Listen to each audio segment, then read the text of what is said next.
This is Kenya from Spiritual Vitamin C, the podcast. Truth alert.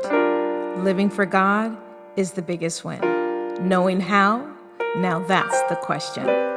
Story by story, we present and break down God's holy word and give practical tips on how to apply kingdom principles today. So stay tuned. Are you wired for sound? When I say that, are you connected when you're on vacation? Because you're like super like busy all the time, it seems like. And do you like ever shut off your phone or your watch or whatever else you got to just really be present in the moment? So I have a problem with charging my devices. So yes, inadvertently, perhaps I could be more intentional about that. Because sometimes my phone just doesn't work, and then I'm like, oh my god, just quiet. I think, and I think this is sort of this connection with like how intentional your travel is.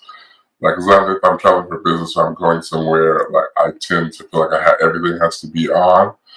Um, but there are some times when, like, I'm making the decision, I'm going to listen to the whole Ricky Dillard album from here to Napa, and I'm not talking on the phone, right? Because I need this album in the car. Or I'm preaching somewhere and I can't have any distractions because I haven't really landed on like what God is saying and what He wants His people to hear. I think it just depends. That's something that I'm definitely going to be writing on a big sticky. Like, what is turnout time? I've been going to this day spa, and you can't take your phone in there. Good.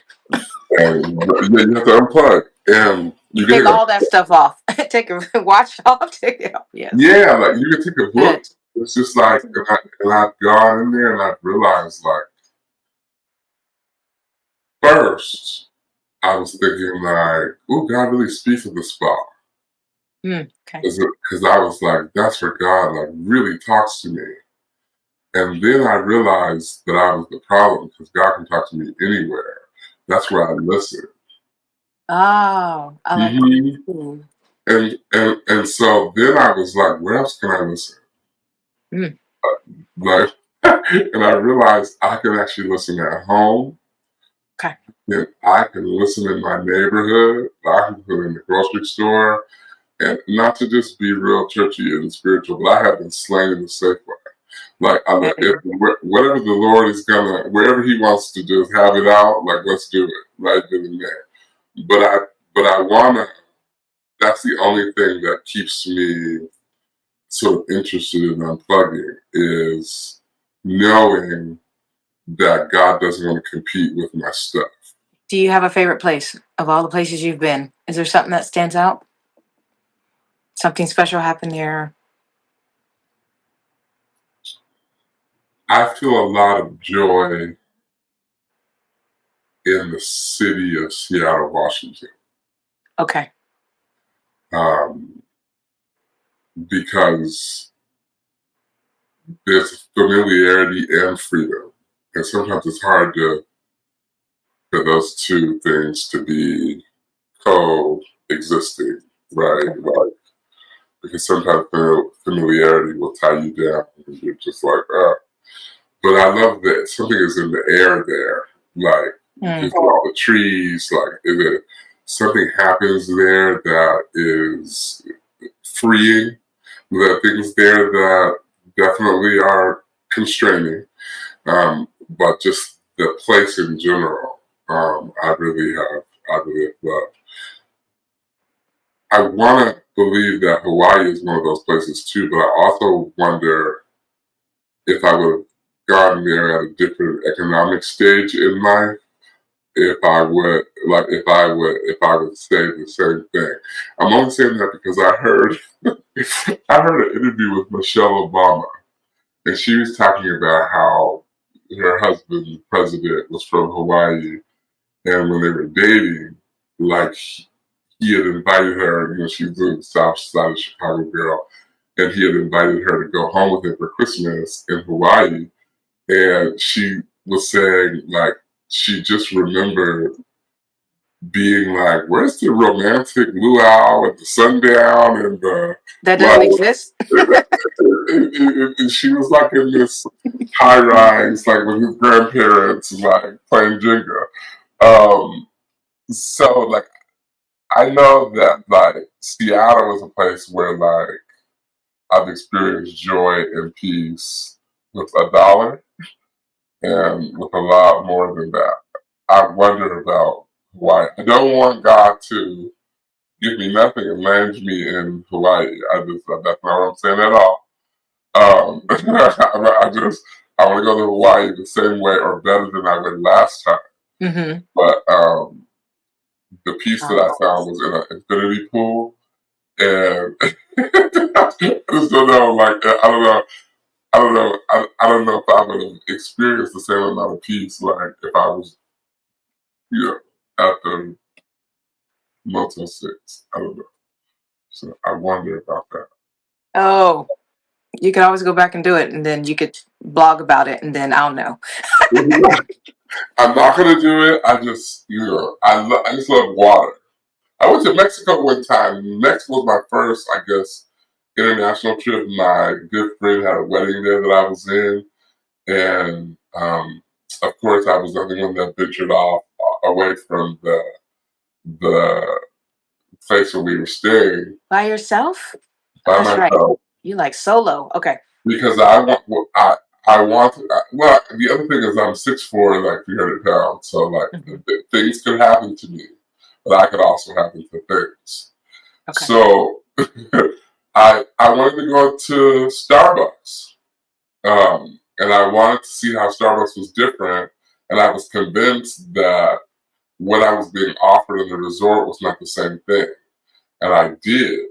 And they had cornbread, like at the Starbucks, they had a cherry white mocha.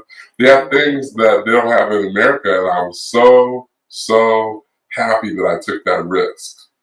And at that time that I went, fanny packs hadn't come back yet, but they were back there. And so I got like a big Nike fanny pack that people were like, "Where did you get that from?" And everybody had one. So those were my two claims to fame. Like I knew that Starbucks like had more stuff than The ones here. the ones here. Coffee is also something that gives me joy in travel. Oh, I'm a coffee fan. Mm-hmm. Back to Seattle. So I really want to go there one day just to go to the Space Needle. Okay. Okay. I don't know why I associate Sleepless in Seattle with the Space Needle, because it wasn't even in the movie, but they met at the Empire State Building. But I don't know why I guess because I like the movie Sleepless in Seattle. But Mhm. someone I know is getting married next year, and so they invited me to go to Seattle, and so I'm gonna go and maybe go to the Space Needle, or if I go sooner, I think I am going sooner. So I want to I'd go go to the space. sooner. I want to go. I'd go sooner, and I'd go because I think sometimes it's like one of those. That's the obligatory travel is like when you're going for something, and then Mm-hmm. you feel guilty like that. You spend a lot of money and you don't see things. The best kind of trips, Mm-hmm. the ones that I love, especially when you go to a wedding, is when there's foresight around. Like we're gonna have a lot of people who are not from here. What would they want to see? My mom lives like 12 steps from the Space Needle. Oh my She goodness! has since I was 12 years old. Wow. So So like she sees my, it every day. she sees it every day, and it's so funny when in 1999, I'm in the class of 1999, and I spent New Year's, the world was going to end, and like I'm like in her little apartment Right. in what is called Belltown. I'm looking at the Space Needle and fireworks are going out, and I'm like, okay, sure enough, like something's gonna happen. We're listening to Prince. We're not at watch night service. So, sure enough, something's gonna happen, and it's a beautiful place to be. Like, but I think that for some types of travel, like people make the difference too. So I think like you have to be careful who you go with Okay. if you want to have a full experience. So sometimes you got to go places by yourself and then take other people. I do experience a lot of anxiety when I'm taking other people because I'm like, I want you to see everything. I want you to go all the places that I've Yes. gone. I want you to eat all the places that I've eaten. And they're just like, just let me just kind of Relax. relax and figure it out. So yeah. Seattle's bomb. Well, I will make it one day. Cool. When you shout out places you go to, Mm-hmm. do you ever get any kickback? Like, do you have like partnerships with places? Has anything like that ever come to you? That's my dream. Okay. I have a lot of points and like stuff, that has come up as a result, but I'd love to be a real travel influencer, like someone who like goes places for the experience and then like kind of tells folks what happened, how they experience. I'd love to do that. I think the reason why I haven't done that is because I've had a real job and I sort of developed and affirmed this passion when things were a little bit more mellow or weren't happening. Um, but I'd love to do that. It's something that I'm really focusing on this season is like really like figuring out how I tell a story about traveling and really how I might be able to influence other people to like go places and experience things. I'm also really loyal to a couple of brands. So hopefully one of these days those brands will be like, you know what? You do only fly with us. You do only stay here. So um, That would be yeah, awesome for that to happen. that would be. And I Mhm. for myself, I'd love to I'd love for other people to. Everybody deserves to experience a 5-star hotel. I have a funny story, man. Tell it. Okay. Um, a couple of years ago, I was leading an organization, and we had a conference at this brand new Westin across from Disneyland in Anaheim. And this particular conference is a conference that serves underrepresented students, students of color, students who at community colleges throughout the state of California.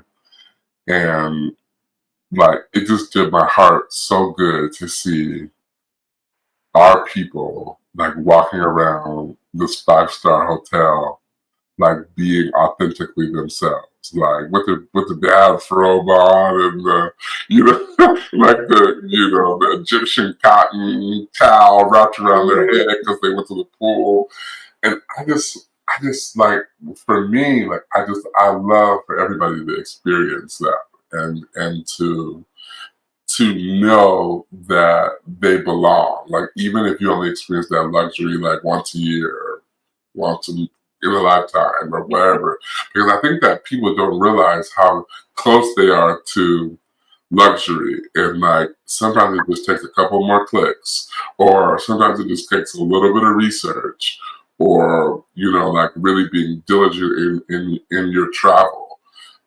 Sometimes it's as simple as like having a travel agent that you trust and just saying, like, I want a luxury experience and I don't want to, like, I'd rather pay the extra $3 or whatever it is to really, be in the zone. I also am a fan of loyalty programs. And I think, one of the things I've done for my friends that I would love to do for other people is like show them how to sign up for the luxury, for the loyalty plans, and like how to gain points, how to use them, how to distribute them. Because sometimes I don't pay anything to fly, and it's just because, Really? yeah, like, I might decide to My goodness. like and I think this is an example, right? Like you go somewhere and like you're going with a group. I'm going to St. Louis soon, and the group is divided. Some people are like, we should get an Airbnb, and like because that's going to save us money. And it's like yes, it will save us money, but I think we need to think long term. So I'm a Hyatt person and a Marriott person. That's 5 days. Yes. Generally, you can grow to that next level in your loyalty tier with 10 days of staying in 1 year. You know, every year that you're going Hmm. to Spain, that you're going to Memphis. What if Yes. you intentionally said, this year, I'm only flying Southwest, I'm only staying on a Marriott brand? Wow. And you plan on all your trips, like in that 1 year, you're already getting points, you're growing in tiers, and you're able to see like, oh, okay.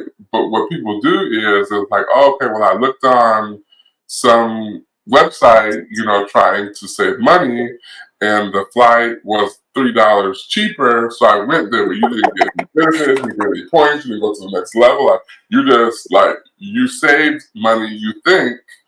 I think the other piece is that when you join the loyalty program, there are less surprises on the other end, right? Like you're more likely to get an upgrade on a room, or you learn the questions to ask. Like you learn, how do I get the free breakfast, or like how do I, get the top floor. So I think I'd love to do that for people too, because I think that like you can change the experience that you have by just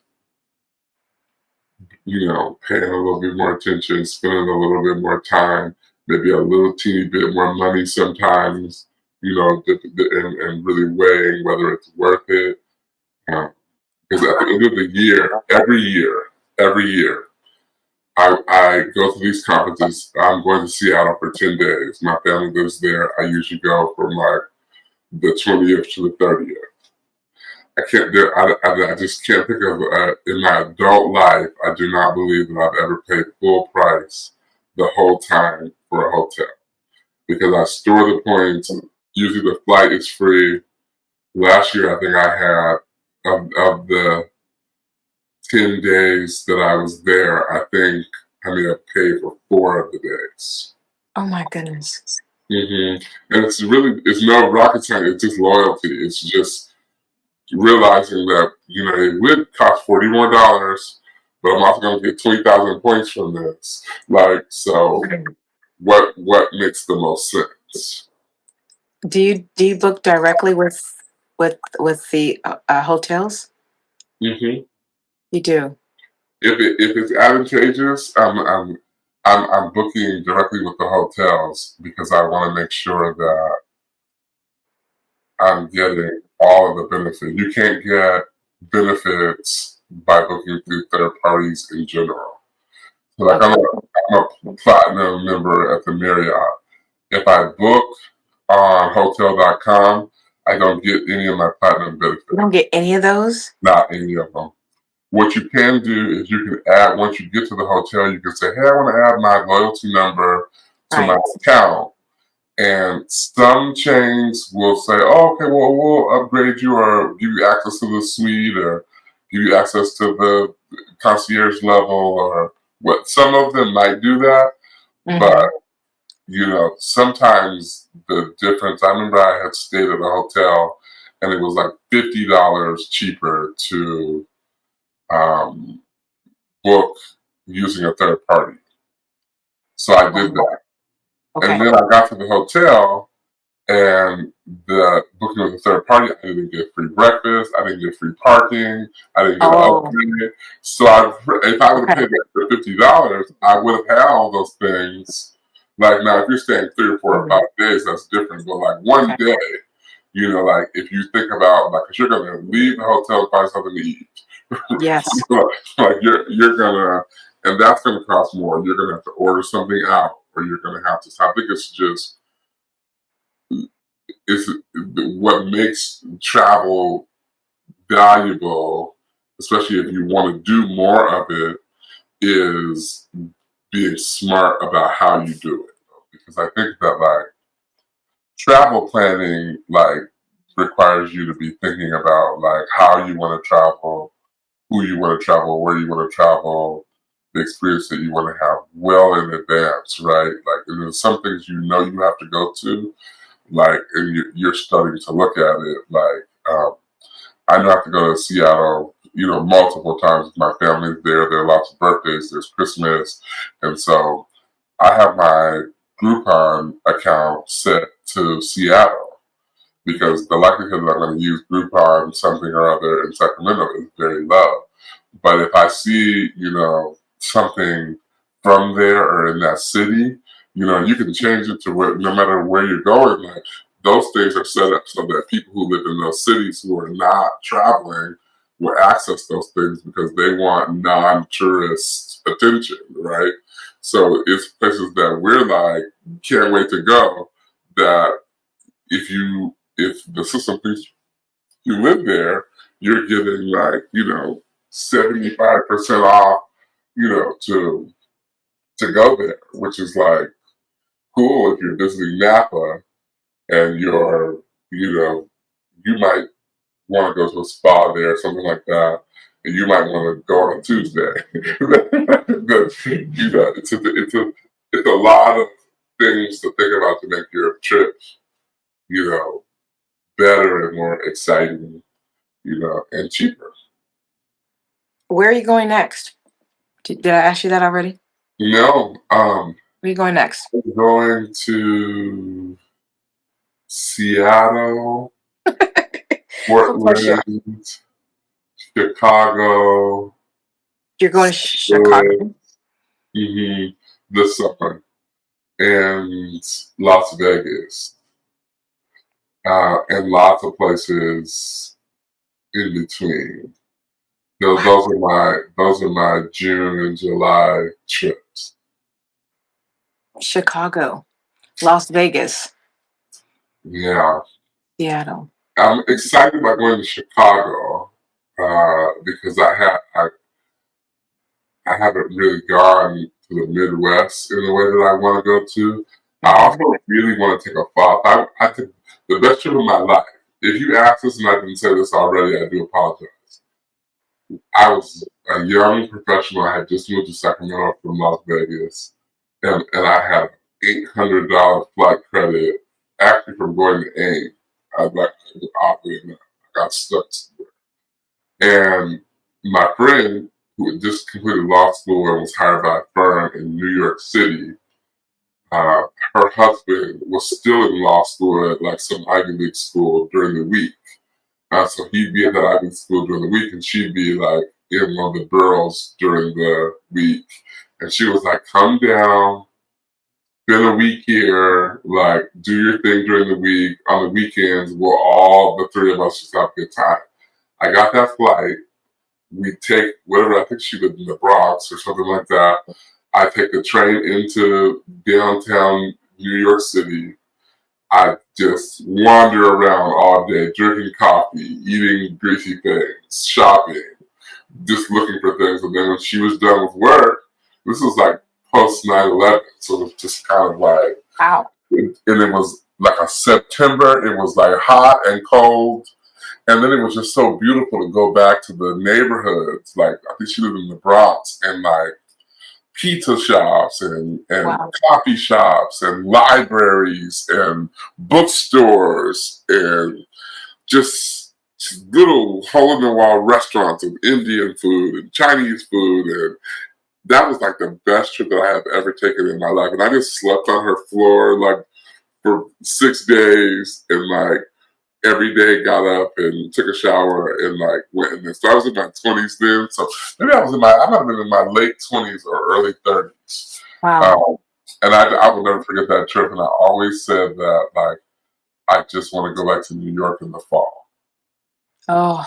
It was so beautiful. I think it rained like the last day that I was there. And I'll never forget it because I wanted to go like walk around to the little bookstores and coffee shops, and it was raining, and people were just sitting under the people were just living their life, like on their laptops, like just And I thought I could live here. I always just thought I could live on the East Coast, and so but I couldn't. Favorite season to travel? Fall. Why? I love that the sun is out. I love the leaves. I'm an October baby, so I usually do a lot of like pleasure traveling in those months. In the months, I love football, so I love like high school football. I love the brisk air, but the sun is still out. I love being able to go places, and it's just something about like walking a tree-lined street in like a Portland neighborhood in September, like in the air, having uh, your first pumpkin spice latte, like in a Yes. walk, walk with all that oxygen and the trees and stuff. I just think that's amazing. Like the pumpkins and the decorations, and to me that's beautiful. And it's so different every place, but it's the same. You know, you can like smell pie and just things. What's your least favorite season to travel? Ooh. Or do you have one? I think it's hard to say. Like, I think heat it can be a challenge. Like, heat can be a challenge. Like, if there's no water, I think it's harder to be outside wandering in the heat. So I'm gonna go with this. I'm gonna go with the California summer, like Northern California summer in Okay. particular. But humidity is the mess. I'm gonna go for summer. I'm gonna go for summer all over the world. Summer. Hmm. Yeah. Yeah, I know for me, I love fall. I think I correlate when I think of fall being my favorite season, I correlate that with being from Arkansas and in Little Rock. We lived in Little Rock, but my dad's sister, Aunt Pearl, she had like this massive spread down like an hour away. And so I just Mhm. remember as a child, we would like go down certain streets, and I just remember seeing all the beautiful colors of the leaves. Mhm. And I remember, just in school, we just had the best times because for Mhm. fall you had Thanksgiving, and I loved going back down to Ink Pearls because all my family and like there was just such great memories. And when I used to work for the state, fall, the whole entire campus would just be just blanketed with all these amazing leaves. So, and of course, pumpkin spice latte and all that. So, yeah, Yeah. fall's amazing. Oh, and nutmeg and cinnamon, like Yeah. Yeah. all of these. I feel like when it comes to creating memories, the more senses we can engage, the Mhm. greater the chances of that, Yeah. Yeah. like going into like long-term memory. And Mhm. when we think back, like fondly, like, oh yeah, I remember Aunt T, she had, she baked this one cake, or you know so it's just certain things like, oh yeah, you like to try different foods. You're a foodie. I could be a better foodie. Okay. What's a coffee? Oh, E. You're a coffee. Yeah, I'm a coffee person. You're a coffee connoisseur. I'm a coffee connoisseur. I like, but then I don't know what to do after like a certain time. So like tomorrow, I might take an early coffee trip, but like then in the afternoon, you can't really drink coffee, and Who so says? Oh, so you talking to the wrong one. Like right now, I'm drinking coffee. yeah, can you And put a food? I told you I need to get up at 5. Well, I'm gonna have a cup of coffee tonight too because I got some little instant Folger decaf ones because I have about like if I see a new creamer in the store, I gotta Mhm. try it. So you like creamers? Yeah, What's your favorite? raspberry white mocha is something that I'm enjoying right now. Mm. And I like the sweet creams, like Do like you the Italian sweet cream. I got a couple of those. There's a one called Bridgerton that I like. like Bridgerton? Like Bridgerton? Uh-huh. It kind of reminds me of like cereal milk, like Fruity Pebbles cereal milk. Okay. But Oh, I love Fruity Pebbles. yeah. So yeah, that's kind of when I was growing up, my grandmother loved condensed milk. That's what she put in her coffee. So I Pet also milk. My yeah, gosh. yeah, it's a problem for me. And then I'm making a pot of greens right now, and I'm looking forward to pouring some of that pet milk over the bread. Um, So my love for coffee, I often tell people my dad set me up for success Really? or failure. So I would like he would have his coffee, and then I was so small he would literally put me on top of the table, like the Mm. kitchen table, and then he would give me my own saucer and my own like coffee cup, and literally 4 years old, 3 years old, maybe 4 or 5 years old, literally like I became his coffee buddy. Walk me through travel, through an idea all the way to the execution. What are we doing? You're traveling. You figure out where you're going to go next. Chicago. I mean, how do you organize that? Okay. How does It's, that look? it's so I love big stickies on the wall. Okay. So usually I'm navigating points. Like, what am I going to spend points on? What am I going to pay cash for? Do I need a rental car? How do I eliminate that? So my most recent trip, St. Louis, determining like proximity to the places where I need to be versus the places I want to be. Do I need a rental car? How much do I want to spend on a hotel? Um, I'm a I'm a little bit snobby when it comes to hotels. Like, I can't be like, there has to be a shower, there can be a bathtub. I got a lot of, so I'm reviewing a lot of photos. But I generally start with the hotel, then the flight, because I hate like not knowing where I'm going to stay or like having to make adjustments afterwards. So I'm sort of charting out like what I'm spending, where I'm staying, and how I'm getting there. Okay. And then I start early with the clothes. Like, I want to make sure that usually I'm starting with socks and shoes, then I'm working my way up. And I like to go to like a hybrid of stores. Like, I'm not. Some people are like, oh yeah, and I don't believe in putting all your stuff in the suitcase until like you know that you have everything that you need. So that but I love the idea of like making room for things that you might get, Mm-hmm. things that are unique to the places where you're going. Um, I think the the other piece is really researching the hotel where you're staying to see what kind of amenities are available there, so you know how to pack, like what to have with you, what you're not going to need at all because of the specific facility where you're staying.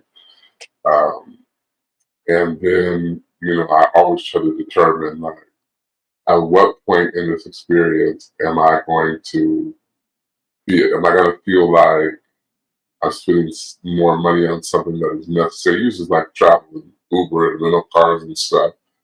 So, like, that's usually easy to weigh, right? But you're looking at what is the proximity from the airport to the hotel, Okay. right?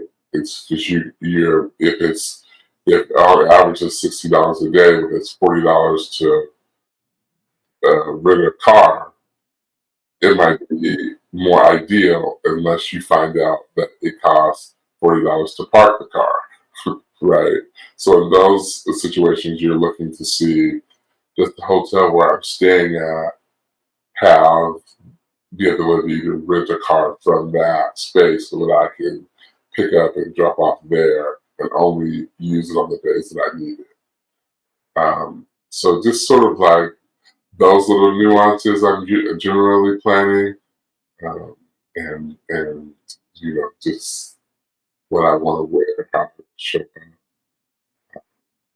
I'm not the best person when it comes to like the preparation for travel because I'm very anxious, right? Like, because the people. I'm also like, when I go to Seattle for the holidays, I'm usually like developing an itinerary in a Google sheet and sharing it with my siblings. Like, this is what time I'm getting there. This is what days I have a rental car. This is where I'm going to be staying at the hotel. Like, I'm not. Those are things that are important to me if I'm not going to be with family, because it also reduces the anxiety on their part. Um, but I also just like disappearing. I have a favorite hotel in just about every city. I love on my blog. I can't remember which one. I have a lot of them. but I had started like charting, like if you're gonna go to Palo Alto, here's the hotel you should stay at, and here's the places that you should go to visit. So I love doing that kind of thing and making recommendations to people. And a lot of that is built out of just my own experience. So I'm like 40% planning, 60% exploring. Wow. For the person who is reluctant Mm-hmm. to travel, what would you say? Ask yourself why.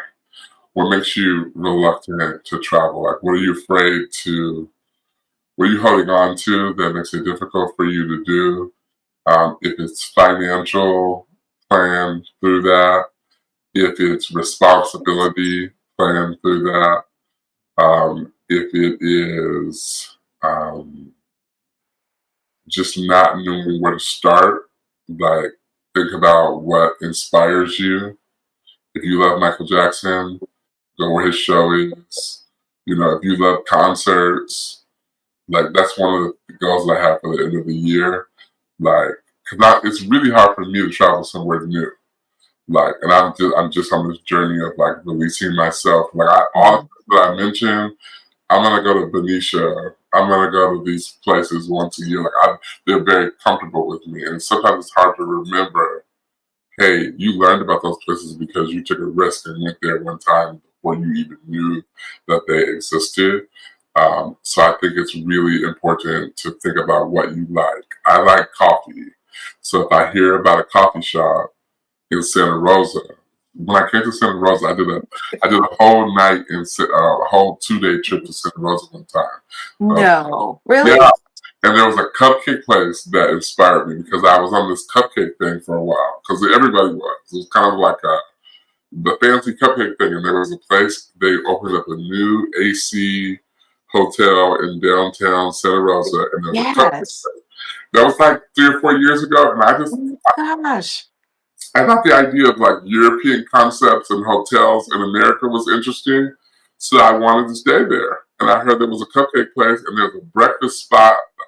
Also, I'm chasing breakfast. I love like good, weird breakfast locations. So that trip, I came there specifically for those three things. And there was also a hotel in Healdsburg that I wanted to see. And I was like, I got to do all these four things like in one trip, and I did, and it was like Amazing. it was amazing. Well, it wasn't my AC. The shower was like this big because it was like European style. But like my point is that if you're reluctant about traveling, but you're passionate about other things, build your travel around the things that you're passionate Okay. like whatever it is that you want to see, and you can start local, like getting in the car. I think the other thing too is finding somebody that you can do that thing with, or that has that same passion, like, and whether it's a parent or a friend or a cousin or a significant other, or somebody from church, or just that person being like, you know what, there's a new restaurant in Sacramento. We should go there on this day. Great. You go there, you jump in the car. Like my friends know, like I have a friend who was doing some work in your part of California, and they were like, we're going to be at your house in 10 minutes. And because there's a restaurant that we want to expose you to. Mhm. Great. I'm that person too. I'm like, listen, I love shoes, and I know where all the Nike factories are in Northern California. Wow. And so I know how to like. I did this thing. It's my last thing. Like I did this thing during like when we first stopped having night service at my church. I would bring my clothes for I would have church. I bring my clothes. I change my clothes. I drive from Sacramento to Livermore to Walnut Creek to Benicia to Napa to Sacramento. That's a big, big, big circle. And I do that like I leave probably Sacramento around 1 and I get back to Sacramento about 9. But I went to every mall, every place that I needed to go to. And I think it was just about at that time it was about shoes and shopping, but I learned, a couple of things. And then I have friends who, and this is very helpful too. I have a lot of friends that live in Redwood City or live in Palo Alto, and I live in Sacramento. Well, we shouldn't have to only hang out because you come to Sacramento or I come to Redwood City. What's in the between? Well, Livermore is in between. So let's meet in downtown Livermore. We can go to a restaurant that we're familiar with and then walk around afterwards. And then we're like, oh my gosh, it's a new place. I didn't know they had this. So I think it's just, if you have anxiety, it doesn't necessarily have to, you don't have to start big. You don't got to go to Europe on your first trip.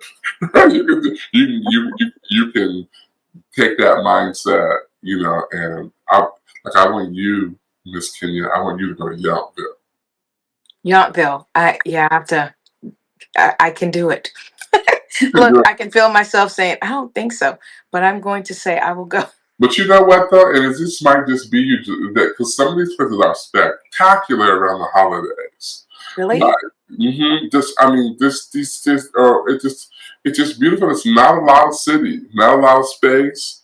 You can walk through it in like 20 minutes. Yountville, where is that? What is that near? It's right outside of Napa. Really? Mm-hmm. Okay. They have a RL. They have a steakhouse that I love. I actually have a preacher friend, a pastor friend, and he would inspire me because I would always see him checking into all these weird places. That's really how I found out about Benicia, because he would check into this little clam chowder spot, and I had a season where I was like chasing clam chowder. This is a theme. Like, because Washington people love seafood, and we love clam chowder. And so, like, I was chasing clam chowder, and I wanted to know who had the best clam chowder in Northern California. And there's a place in downtown Benicia that had clam chowder. So I ended up, like, going there because I seen that he had checked in there. Yes. Like, there was one time when he loved it in downtown Benicia. There's a Thai restaurant that I would see him checking into. So I decided I was going to go there. And then we both were there at the same time, which is a long happened once, but which is cool. We kind of, I was in the book, so I had it with me. So. Wow. The Travel Beau and I continue to talk about all things travel, but you have received some great information. Where to start traveling, how to gain points, great coffee spots, great places to visit, so many other things. If you would like to get in touch with the Travel Beau, Dominique Beaumonte, please know all his information is linked in the show notes. I pray that you enjoyed both part 1 and part 2 of traveling with the Travel Beau. If you enjoyed this episode of Spiritual Vitamin C, please subscribe. I would also love it if you would rate it and leave a review. I look forward to seeing you next time. And remember, life needs a dose of Christ.